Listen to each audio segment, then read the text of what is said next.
Are you learning Norwegian but feel that you're somehow stuck in the expat bubble? That's something I see a lot in Norway, that people have lived there for sometimes years and they don't really speak Norwegian or they speak really little.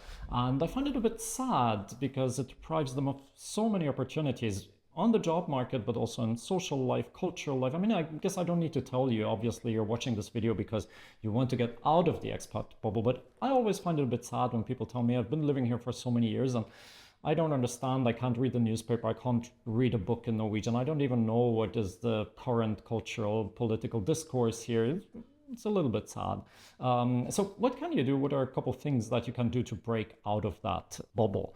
One thing I see usually is that people start off with a certain enthusiasm. They start a course or they hire a tutor or whatever they do, and then they do that for a while, and then at some point they get stuck. And then they say things like, yeah, it didn't work, the course was not good, maybe I don't have talent, for some reason I'm not making progress anymore. And they have this notion that they should be making progress as much as at the beginning. And that is a problem because it is actually something that is completely common and completely normal, that at some point when we're learning a language, even a relatively simple language like Norwegian, we will get stuck.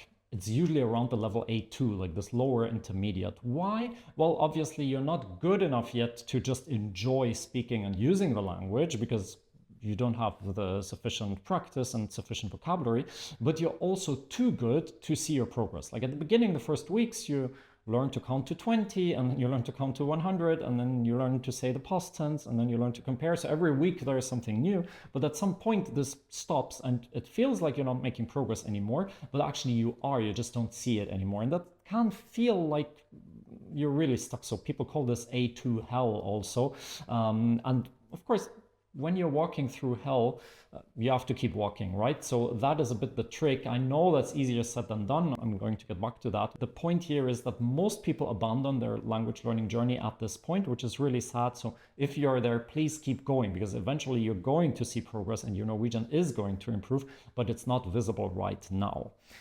It has something to do, of course, with expectations. So when I dig a little deeper, people tell me sometimes, yeah, I've been learning Norwegian on Duolingo for 8 months, 5 minutes every day, or maybe 10 minutes every day. And I don't understand native speakers.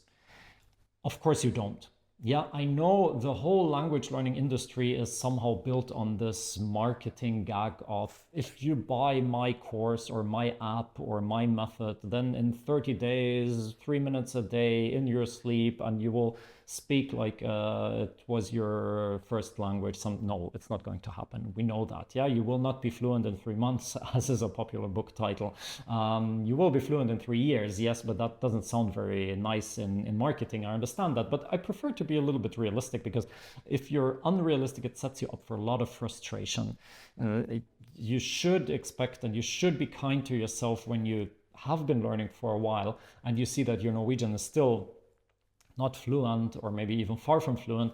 That is completely normal. Just keep going step by step and eventually you're going to see the results. Of course, you need to set up your learning journey in a way that makes sense. And what I see as an issue very often is that people have a bad balance between formal study and informal study. Usually they're doing too much formal study, meaning they learn the grammar and they repeat the vocabulary, like in written usually, or on an app or something like that. They learn new phrases, so everything is super structured. They do the homework, usually also a written assignment, they read, but they don't engage in a conversation. So they don't use the language very much in practice. And that is a problem because over time, it builds a certain fear. So sometimes people tell me that, even they say, I have to study more grammar before I can speak. That's fear in disguise. Yeah, that's like, it will not happen. You will make mistakes whether you have studied the grammar or not, and people will understand you most likely whether you have studied the grammar or not. So the problem is that by waiting too long with speaking Norwegian, you're going to build fears of speaking, and that's something that we obviously want to avoid because, well, we have to confront our fears, right? So there's a separate video on this channel about this issue, but I suggest that you gradually face your fear and that you practice speaking Norwegian with someone where it scares you just a little bit. Because just like a musical instrument, you have to pick it up and play it. Yeah, it will sound horrible at the beginning, of course, that's normal, but you can't just listen to trumpet music and hope that by that one day you will play the trumpet. It doesn't work like that. Which brings us to the point, who should I practice with? And here I see another mistake very often. People practice the situations that they learn in the course. So at the beginning of a course, you learn, I don't know, how to order in a cafe or how to buy something in the supermarket. So you go to a cafe in Oslo and you order something in very clumsy Norwegian, and then the waiter replies to you in English. And of course they do, because they are stressed, they don't have time to practice Norwegian with you, they're not your Norwegian teacher. Also, sometimes they want to be nice, they want to say, hey, you're struggling with her Norwegian, I can help her speaking English. But it sets you up for frustration, of course. And you need somebody actually who is willing to accommodate, because up to the level B2, it's completely normal and completely expected that native speakers need to somehow downgrade their language, use simple vocabulary, speak slowly, be prepared to repeat, to rephrase, all of that. And you need to find somebody who is willing to do that. It can be a teacher, but it can also be a colleague at work, it can be a friend, and you should formalize this a little bit. So you should go and say, okay, 10 minutes, 20 minutes, depending on how much energy we have and how much time we have and how advanced you are in your Norwegian language studies. And in this time, we're only going to speak Norwegian. No English allowed. Well, maybe to ask like for one word or something. If the conversation stops up, it stops up. Not a problem. That's normal. If we make hilarious mistakes, it doesn't matter. Yeah, we just try to get through these 10 minutes and talk about random stuff like what you did in the weekend, why you're learning Norwegian, where you're coming from, what your family, anything, like something that is really, really simple, but something that will give you experience to speak actually.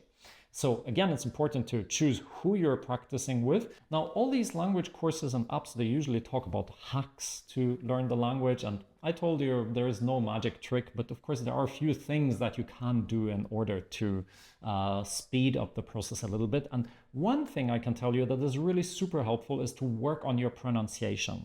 That helps a lot, not just for your self-confidence, obviously, because when you speak like with a clear accent, you have a bit of confidence of mastering the Norwegian language. It's also more pleasant for native speakers, just the reality. They have their aesthetic system in their ear, and if you conform to that, it's more fun to talk to you, even when you're at a relatively low level. But also, and that is completely underrated, you train your listening comprehension. So when you train your mouth to produce Norwegian sounds, you equally train your ears to distinguish them. So that is super important. Working on your pronunciation doesn't usually take a lot of time, but the rewards are huge. And then obviously, when you're walking through this A2 hell and you're trying to get out of the expat bubble and you're trying to keep going, even though it's hard, what helps is, of course, routines where you just do it without thinking very much, like brushing your teeth. It helps to practice with nice people you're looking forward to meeting, like another student or teacher, or as I said, like a Norwegian colleague or friend you can practice with. But it also helps if you have good material, if you have material that you like. So for example, my Norwegian courses, they are based on a coherent, slightly absurd story. So every chapter you get a little bit of the story. Most people say that this is super cool because in chapter 12, they want to know what happens in chapter 13. So it gives you this motivation, even though you might not be so super excited since your pace has slowed down. So yeah, it doesn't have to be my course, but if you want, I mean, you feel free to check it out. I have to earn a living on something, but go to my competitors if you prefer. But anyway, you should choose material that is engaging, that you enjoy just as much as the people that you want to work with. And if you want to do this little hack that I told you before, there are a lot of free pronunciation videos on this channel, so I suggest that you check them out.